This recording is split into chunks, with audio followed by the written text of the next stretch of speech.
Okay, we will start with a little more discussion on the components of force and displacement. Okay, in any component, suppose this is a component T, it has got for a physical unit T, it has got two components. If the angle between T and the desired direction is theta, so this one will be T cos theta and the perpendicular to this one will be T sin theta. We can find it this, इसको हम लोग इस तरह भी निकाल सकते हैं. यहाँ से हम लोग अगर परपेंडिकुलर ड्रॉ करें तो ये हो जाता है कॉस थीटा कंपोनेंट और ये हो जाता है साइन थीटा कंपोनेंट. हमें ऑलरेडी पता है ये कैसे निकाला जाता है. Suppose this is a triangle A B C. Your cos theta will be what?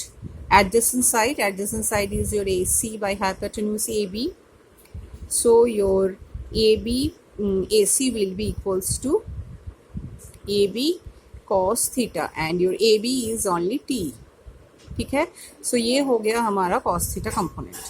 Now we have already learned about work. What is work? Work is the product of the force and the displacement in the direction of the force. So here till 9th standard we have seen that the force and the displacement was in the same direction. But in 10th standard we study that suppose you are given a force like this and the displacement has taken in this way. So here the angle between the force and the displacement, let's take it to be theta. ठीक है, तो दोनों के बीच में there is an angle theta. So now to find the work, what we have to do,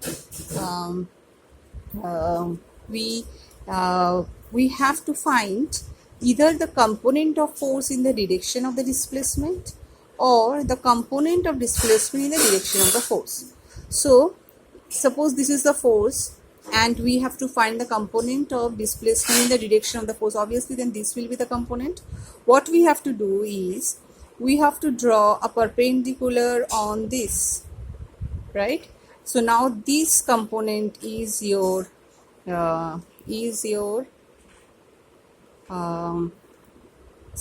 S cos theta.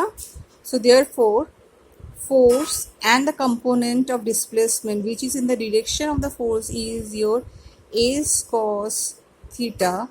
So your formula will be F into S cos theta. Now suppose for this only we can also find the component of force in this direction. Okay, here we have taken the component of displacement in the direction of force. Now here we can also take the component of force in the direction of this displacement. So what we have to do is, so this is the component of the force in this direction then. So from here what we have to draw, we have to draw a perpendicular on this line. So this is theta, right? As because this was theta, this is also theta. So your theta will be, cos theta will be this by this into this, that is this is now your hypotenuse. So this component is your F cos theta, this one.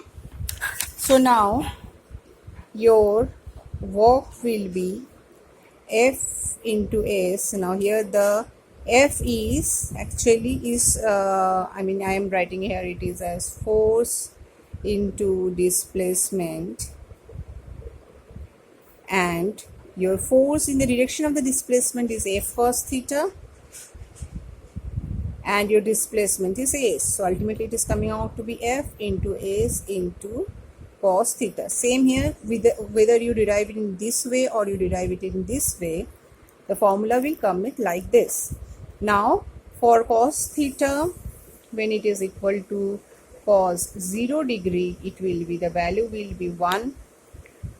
Cos 90 degree, the value will be 0. Cos 180 degree, the value will be -1. And the other standard values you already know. Cos 30 degree will be √3 upon 2. Cos 45 degree will be 1 upon √2.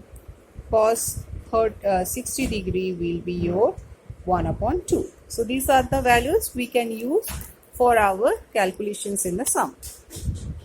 Next, this multiplication where f into s is written as fs cos theta, that is called as your dot product. F dot is written means it is f vector product of dot product of two vector components.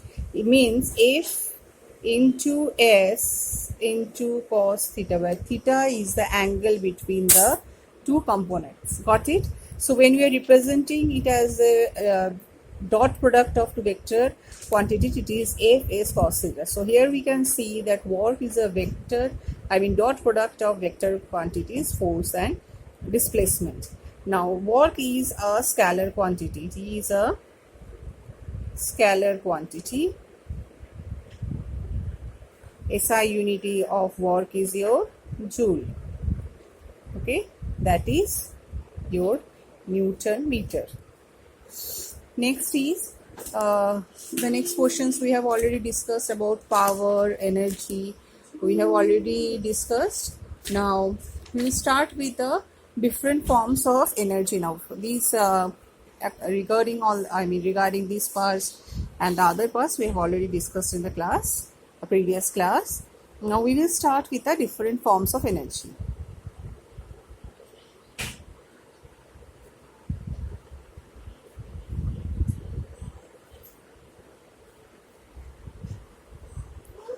Okay, different forms of energy.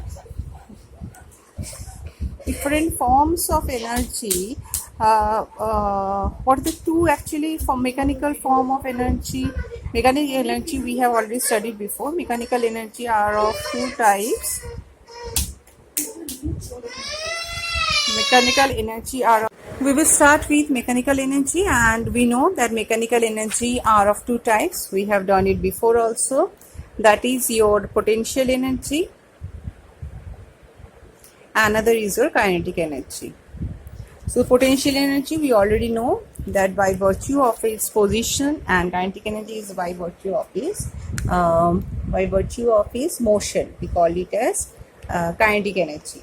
Now examples of your kinetic energy is a moving ball has kinetic energy, whereas if you raise a stone to a height, then the stone has got potential energy, or a stretched spring has got potential energy. Then a stretched string of the bow has got potential energy. Then your a compressed spring, then a wound up watch string. These are all examples of a potential energy. Now what are the different forms of potential energy? Potential energy again are of two types: gravitational potential energy and is your elastic potential energy. Okay, so when you are raising a stone to a height, so you are doing work against the gravitational force of the gravitational energy of the earth. So the energy which is getting stored in that object is called as your gravitational potential energy. And what is your elastic potential energy? Now when you are stretching a rubber band, or when you are stretching a spring, compressing a spring, so the work done on it gets stored in it as elastic potential energy. So because of the change in shape of an object, the energy which is stored in it is called as your elastic potential energy. Now the formula for this potential energy is it is actually the work done in raising an object to a distance to a displacement. Now suppose the body is of mass m and the gravity acceleration due to gravity on it is g. So the force we know, mass into acceleration, that is your mg, and suppose you have raised it to a height of h, so it will be like this. The formula is mgh. That is the formula for potential energy is mgh. Next is kinetic energy. Kinetic energy we already know that it is the energy possessed by a body by virtue of its motion, as I given you example that a free falling body, a car moving in the road. So these are the examples of your kinetic. That object, because of its motion, has got kinetic energy. Now the the derivation of the formula for kinetic energy will be again force into displacement. Now suppose a body initially was moving with a velocity of initial velocity is u, and final velocity is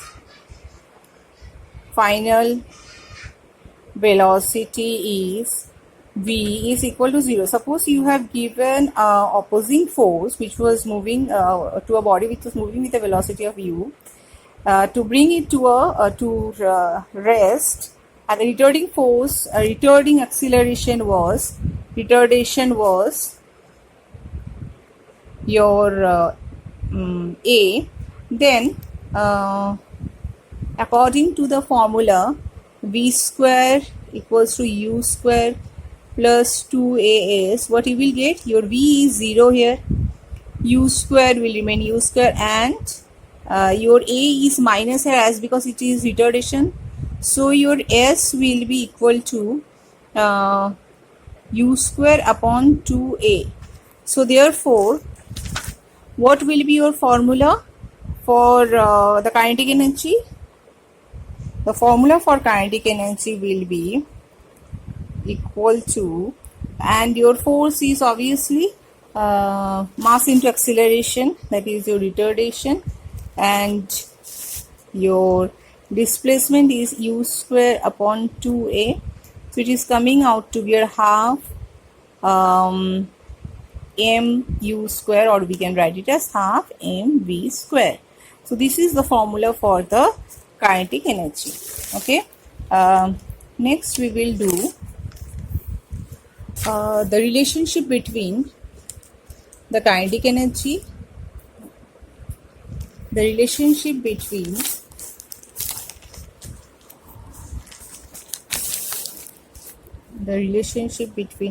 kinetic energy and the potential energy, the momentum. Okay, relation between kinetic energy and momentum. Now we know kinetic energy is equal to half mv square, and your momentum is equals to mass into velocity. Okay, so we can write v, we can write it as p upon m. Okay, so therefore your kinetic energy will be equal to, substituting this value of v over here, what we will get? We will get half into m p upon m whole square. It is coming out to be your 2k m into p square, or p can be written as root over 2mk. So this is a relation between the momentum and your kinetic energy. So now suppose we have got two bodies of mass. First condition, body A have mass m and body B has mass capital M. Obviously capital M means bigger mass, and suppose both of them have the same momentum. Okay, both of them have same momentum. So what will happen? Your k A by k B, that is, it will become 2m. It will be your ke by k will be equal to p square by 2m by p square by 2m.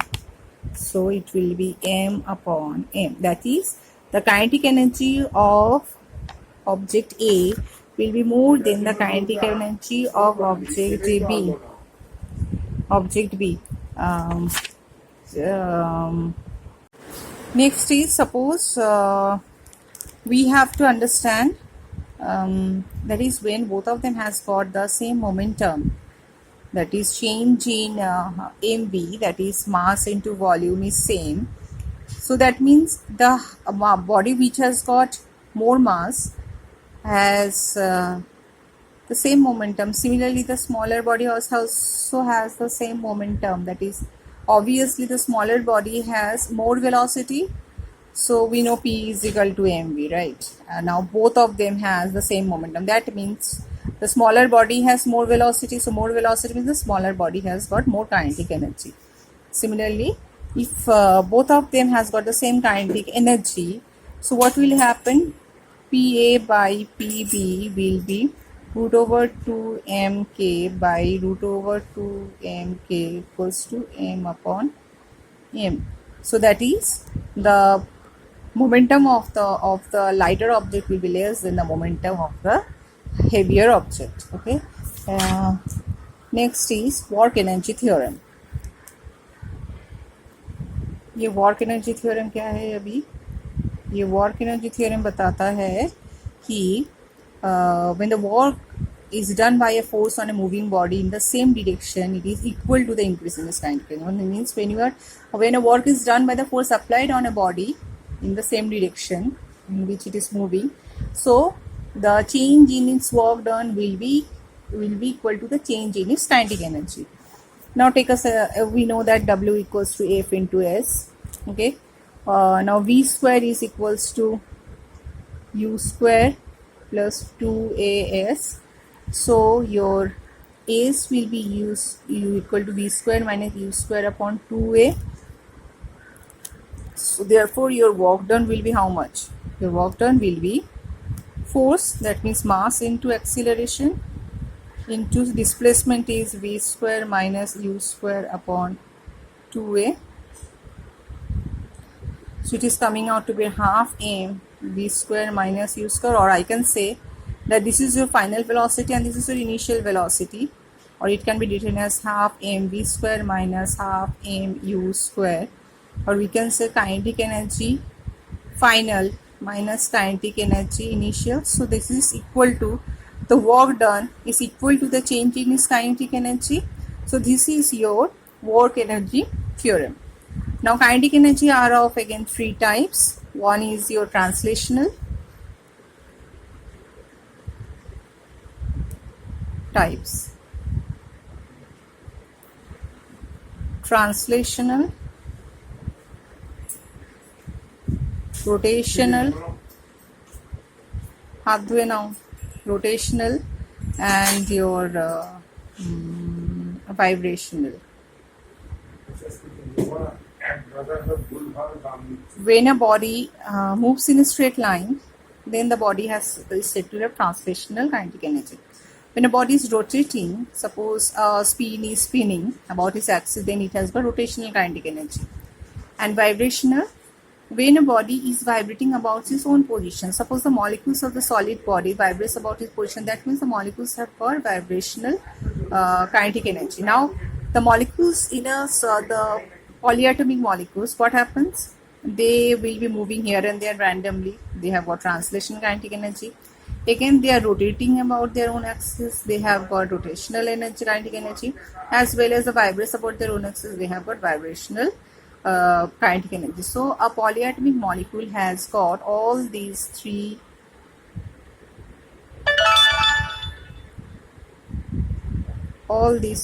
types of kinetic energy. Okay. Next, the difference between potential and kinetic energy, you can study it of your own.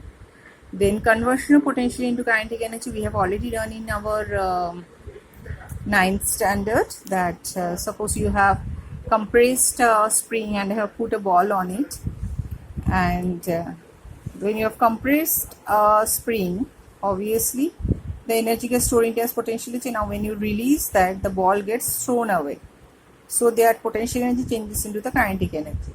So there are many more examples. Then we have got different forms of energy. Different forms of energy could be your solar energy. Give us some examples. Solar energy.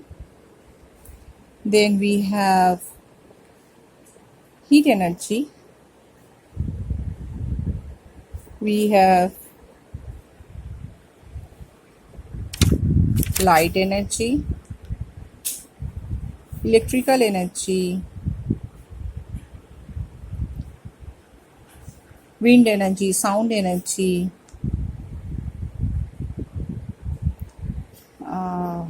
magnetic energy, mechanical energy, etc.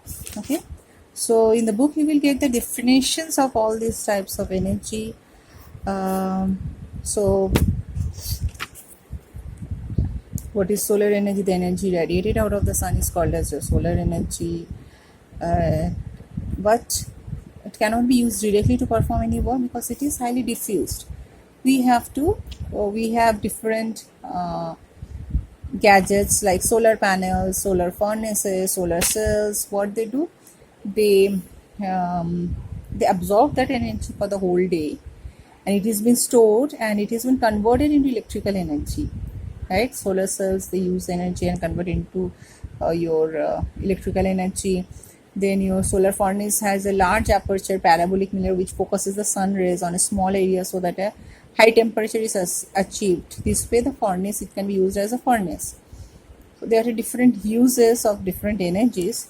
If you go through your books, test books, you will find out. You have got nuclear energy, that is the energy released due to loss of mass during the process of nuclear fission and fusion. Then it's called as nuclear energy. Here the Einstein's mass energy relation, in case of your nuclear energy, Einstein's mass energy relation, that is mc square, is used in the nuclear reactors for the constructive purpose to produce electrical energy and is used in atom bomb and other forms of energy so as to destroy the enemy in war. So here it is based on Einstein's mass energy relation. Okay, mass energy relation. It was given by Einstein.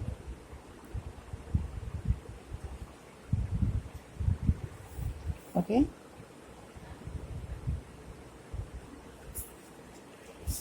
So you have to learn different forms of energy, sound energy, mechanical energy, magnetic energy, and the conversion of one form of energy into another form. Suppose in solar cell, what happens? Solar energy is converted into electrical energy. In electric heater, electric energy is converted into heat energy. You have to learn all these conversions. In photosynthesis, the solar energy is converted into chemical energy, and when you light a candle, the chemical energy is converted into light energy. So these are the different conversions of the energy from one form to another form.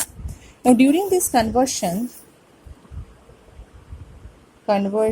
of energy is not 100%. Okay, some of the energy gets lost. So this lost energy, we call it as the degraded form of energy.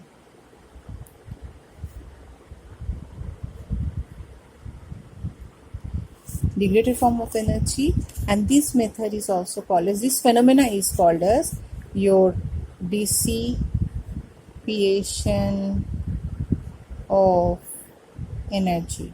So some portion of the energy has been lost, and this is degraded form of the energy, and this phenomenon is called a dissipation of energy. Now this energy may get lost, may be lost as heat energy or sound energy. Suppose you are working in a mixer. You have started with a mixer to grind the spices or grind some other things. What happens? Some of the energy gets, after some time we find that the mixer jar gets heated. So that means some of the energy is lost as heat because of the friction, and some of the energy is also lost because of the sound. Because of this grounding, a sound is created. Some of them is lost as sound. Now when you are using a bulb, okay, what happens? What is the use of bulb? From the electrical energy, what we need from the electrical energy we need light. Okay, here it is mainly for this is the conversion of the bulb, but some of the energy is lost as heat because these filament gets heated, and some of these is lost as your heat energy. So that is the lost part of the degraded form of the energy. So you will get the different examples. You have to learn them from your book. Okay, so this is till now. You have to go through it. Okay, we will now study about the conservation of energy. Now, what is conservation of energy? According to the conservation of energy, energy can be converted from one form to another form, and it can neither be created nor be destroyed. That is, it can be changed from one form to another. Now, here we have already studied that. Suppose you want to convert one energy into another energy, some of the energy gets lost because of friction, or because of it might be lost as sound energy, or it might be lost as heat energy, or it might be lost because of the frictional energy. Now here what we will study about this conservation of energy. Now suppose we have a ball at a height of h, okay, and we have dropped the ball. Now it is, when it was here, it has only got potential energy, it was at rest, the kinetic energy was 0. Now when it is moving, we will see how this potential energy changes to kinetic energy, and each stage the total energy remains constant. Okay, that is, which actually explains the conservation of energy. However, here we will consider that it is free of friction. We will not consider the friction of the air which is taking place here. Now, when it is in this position, the kinetic energy is mgh, that is, m is the mass of that ball, g is the acceleration due to gravity, and h is the height. The kinetic energy is 0. Now, suppose when it is falling down, it has come to a distance of x from there. So, its potential energy will be how much? That is, the distance from here to here will be h minus x now. So, your potential will be mass into g into height, that is h minus x is the height right now, right? Now the kinetic energy will be how much? Kinetic energy we know is equals to, this is position A, this is position B, this is position C. Kinetic energy at your B will be equal to half mv square. Now what is the velocity here? That we have to find out. We know that v square is equals to u square plus 2g x it will be, because it has moved a distance of x. So your v square will be equal to u was 0 is 2gx. Now substituting this value over here, what we will get? We will get that the kinetic energy at B is equals to half m into 2gx, that is mgx, which is written over here. Now when it has come to the ground, potential energy is 0, and your kinetic energy will be how much? Kinetic energy will be equal to half mv square. Now here your v square will be u square plus 2gh. U square is 0 plus 2gh, that is your 2gh. Substituting this value over here, what we will get?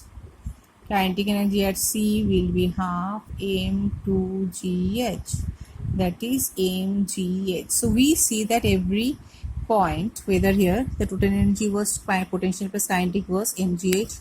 Here also if you add mgh minus total energy will be mgh minus mgx, and this plus kinetic energy. So it is your mgh potential energy plus this is your kinetic energy. We have added these two energy at this stage. It is coming out to be mgh, and here we can say potential energy plus kinetic energy mgh. So this way we can see that the total energy at each stage is your mgh. So this actually proves our total conservation of energy. So if we plot a graphical, if we can give a graphical representation between the potential energy and the kinetic energy, and the height from the ground, what we will see कि अगर ये मेरा mgh है, okay, so at height 0, this is 0 height में potential energy was 0 and वो धीरे धीरे बढ़ गया till the height of mg. Here it is your showing the graph of potential energy, and similarly kinetic energy at this point was maximum, and when it came down it was 0. So this is the graph for your kinetic energy. If you plot kinetic energy and potential, it will come like this.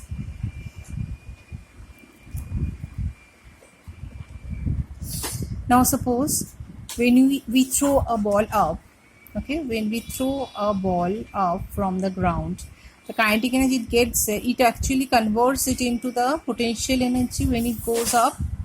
So actually the amount of kinetic energy given determines how much height it will go. So it will be your half mv square will be equal to mgh. It is equal to that height the energy has given. This is the energy which actually determines the height h, and then the potential energy mgh. So from here we can find your v is equals to, that is the initial velocity, where v is your initial velocity when you are throwing it up. It is coming out to be your root over 2gh. Okay, so from this velocity we actually get the height it will. On that, more is the initial velocity you have given, more will be the height it will reach. However, you should remember that in that calculation of conservation of energy, we have ignored the force of friction. We have assumption that we have ignored the force of friction between the ball and the ear. Okay.